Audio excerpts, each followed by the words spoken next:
Welcome back to Investing Talk Podcast. Today we're tackling a question many of you are asking us. Is EHang Holdings a good time to buy now? Hmm. We're going to examine this company from, well, all angles, sifting through the latest info to give you the clearest picture we can, really cut through the noise here. And hey, before we jump in, if you find value in what we do, please consider subscribing, liking, leaving a comment. It really helps us out. And, if there's a specific company you want us to look into, just drop in the comments below. You can also support us by buying us a coffee. We appreciate it. Yeah, definitely. And we've gathered some pretty comprehensive sources on EHang Holdings. It's that autonomous aerial vehicle company. You want to understand its current position, its future potential, and also the significant risks involved, which are definitely there. Our goal is really to equip you with the insights you need to make an informed decision about this very intriguing stock. It's a cutting-edge sector, no doubt. Right. We've talked about this idea of urban air mobility before, flying taxis in cities. But EHang, they seem to be actually doing it, putting pilotless aircraft up there. So for our listeners maybe just catching up, what exactly are they building? And what makes their approach so unique that Wall Street's paying attention? That's a great place to start. So EHang Holdings is a key player in urban air mobility, or UAM. Think like airborne transport in cities, moving people, goods, no runways needed. Their main thing is autonomous aerial vehicles, specifically electric vertical takeoff and landing aircraft, eVTOLs. Their flagship is the EH216S. That's the pilotless one designed for passengers. And what's really fascinating and honestly profoundly impactful is this huge regulatory milestone they hit. The EH216S got the world's first production and airworthiness certification from China's Civil Aviation Administration. For a passenger eVTOL, that's not just, ticking a box. It's a massive hurdle cleared. Imagine the FAA approving a totally new kind of passenger plane before anyone else is even close. It gives them a huge competitive advantage, especially in this next-gen aerial tech space. It basically positions EHang with a critical first-mover advantage, market exclusivity, really, in China, potentially the world's biggest UAM market. This could speed up commercialization by years. So that's a global precedent, too. Okay, wow. First mover advantage in China. That's big. But when I saw their Q4 revenue jump, like 190% year over year, my first thought was, okay, is this real? Is it sustainable? Or is it just a blip in a volatile sector? Can you dig into what's really driving that growth? Is it one-offs or something bigger? The numbers are pretty impressive. Yeah, you're right to ask that, especially in such a new industry. The numbers are eye-popping. Q4 2024, revenue up 190.2% year over year. That's $22.5 million. And for the full fiscal year 2024, revenue soared 288.5% year over year, hit $62.86 million. What's driving it? Well, it seems to be a mix, mainly delivering those certified EH216S units and taking those first steps towards commercial operations now that they have the certification. So it's not just theory, it's actual aircraft sales, operational agreements starting, and that's a powerful signal. But here's maybe the even more compelling part for investors looking at the fundamentals. The company achieved its first annual non-GAAP profitability. Okay, non-GAAP. So strip out some accounting items. Exactly. Things like stock-based compensation, amortization. Basically, it means they're generating cash from their core operations.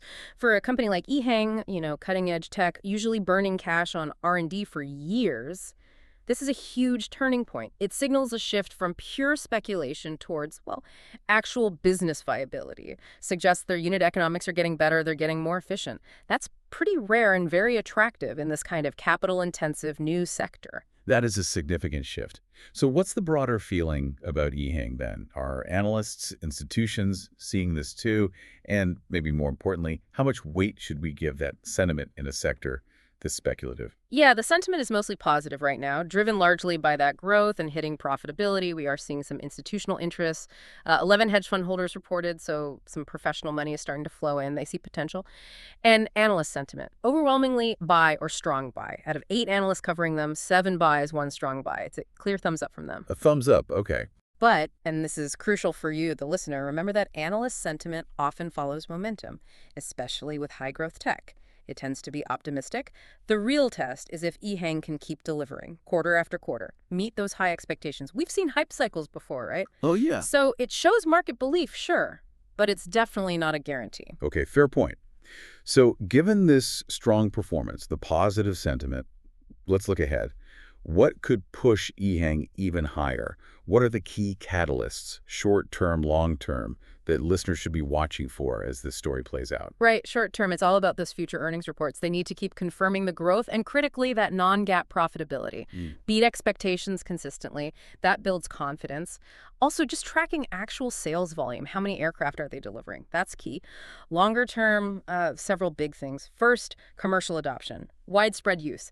Not just selling a few planes, but seeing these eVTOLs actually integrated into transport networks, maybe tourism first, or medical transport, logistics, then broader public use. So seeing them actually flying around regularly. Exactly. Second, more regulatory progress, getting approvals in other big markets. The US, Europe, that would unlock huge potential.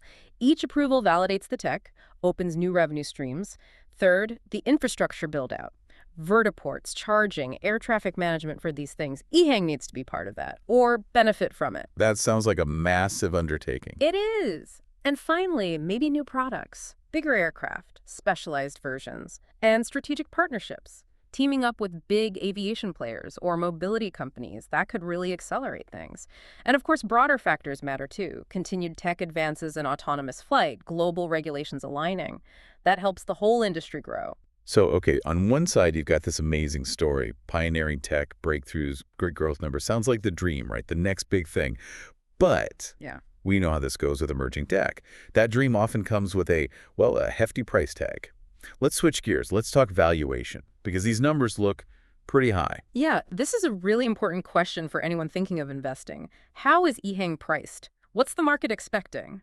And you're right, their valuation ratios are sharply elevated compared to, say, typical aerospace or industrial companies.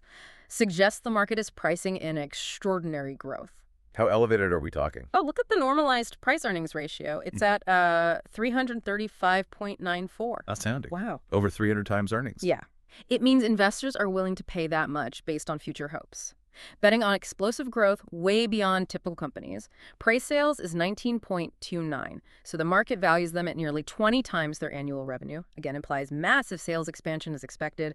Price book is 9.19, price cash flow 111.9. Put it all together, it screams that the stock is priced for perfection almost. Very, very high growth expectations. Little room for error. That's a powerful signal. Investing here almost feels like betting on the first cars back in 1900, maybe. Huge potential. But the road is going to be bumpy, right? What are the biggest bumps you see? The risks that could derail this, especially with that high valuation? That's a really good analogy. Because the potential is transformative, yes, but the risks are substantial. That super high valuation means there's a big risk of sharp corrections if growth slows even a little, or if they miss expectations, or if adoption takes longer than hoped. Any hiccup could hit the stock hard. Makes sense. And the sector itself, inherent risks. Regulatory hurdles aren't just one license in China. It's a global patchwork. Getting U.S. or European approval, that's a whole different, long, expensive ballgame. Different standards. Then there's the tech itself. These are complex machines, scaling manufacturing safely and reliably. Monumental task. And competition. Don't underestimate that. This space is attracting giants. Boeing, Airbus, car companies like Hyundai, they have deep pockets, manufacturing scale, existing relationships. That pressure will intensify. Right, the big players are circling. Definitely. And macro risks, too. Economic downturns could slow down spending on new premium transport tech. And finally, something you, the listener, really need to be aware of. The volatility. Just look at the analyst price forecast. The range is incredibly wide, from a low of $12.70 to a high of $135.14. Wow, $12 to $135. That's huge. Well, exactly. That range tells you everything. It screams high stakes. The market is deeply divided. Huge upside if they nail it. Massive downside if they stumble. It's a flashing light for risk, but also signals that potential. Okay, so putting it all together, the certification, the growth, but also the sky-high valuation, big risks. What are analysts actually projecting for the stock price now? And who is this stock really suited for? Well, analyst targets are mixed, but generally lean positive near term. The average 12-month target is around $25.28. That suggests, what, about 26% upside from the current price, around $19.99. Some forecasts go up to $30.40 or so. Looking further out, longer-term forecasts average around $73 to $77 in 2025. That would be quite a return. Phenomenal, yeah, if it happens. But again, remember that huge range in volatility. These are projections in a fast-changing field. Lots of uncertainty. And for listeners thinking about maybe dipping a toe in or managing the risk if they do, what practical strategies are suggested? For entry points, the suggestion is around current levels, maybe $18 to $20, or potentially on dips, maybe towards $15 to $18 to improve that risk-reward balance a bit. But given the high volatility, it's generally seen as better suited for long-term investors, people willing to ride out the cycles who believe in the multi-decade vision here, probably not for short-term traders chasing quick gains. And if someone is trading it short term? Discipline is key. The suggestion is a stop loss, maybe 15% below entry. So if you buy at $19.50, maybe set a stop around $16.50 to limit potential losses. For taking profits, maybe consider taking some off the table around that average analyst target, $25 to $30, lock in some gains, and maybe use trailing stops if it goes higher. That lets you capture more upside while still protecting profits as it moves up. Okay, trailing stops, good point.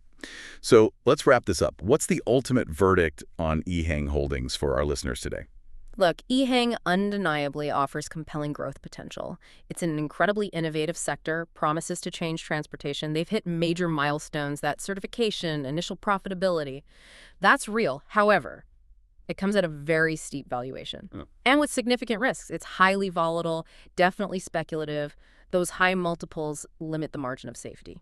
So ultimately, who is this really for? What kind of investor fits this profile? It's really most suitable for investors with a high tolerance for risk and a strong, almost visionary belief in the long-term future of EV teals and urban air mobility. If you have that appetite for emerging tech, if you can stomach big swings and you really believe flying vehicles are coming, then it might be attractive, maybe around current prices. For short-term traders, extreme caution. Disciplined risk management is absolutely essential. It really is fascinating, isn't it? A company right at the forefront. EHang highlights that incredible potential, but also those inherent risks of backing truly groundbreaking technology. So for you, the listener, the key question really becomes, how much does that future vision, that flying car future, align with your own personal risk tolerance and your investment timeline? Are you investing for next year or for 2035? Exactly. It's easy to get swept up in the excitement, flying taxis. But the reality of building a whole new transport system, it's incredibly complex. Think about all the infrastructure needed, not just the planes, air traffic control, charging networks everywhere, landing spots in cities. It's a multi-decade project, not just a product launch. A marathon, not a sprint. Precisely. So consider how much of your portfolio you're comfortable allocating to something this speculative, this high growth, and do you truly believe UAM will be widespread in the coming years? Your conviction in that future, that's what should guide whether EHang fits for you. Great perspective. Thank you for joining us on this investing conversation. We hope this analysis helps you navigate your own investment decisions. Until next time.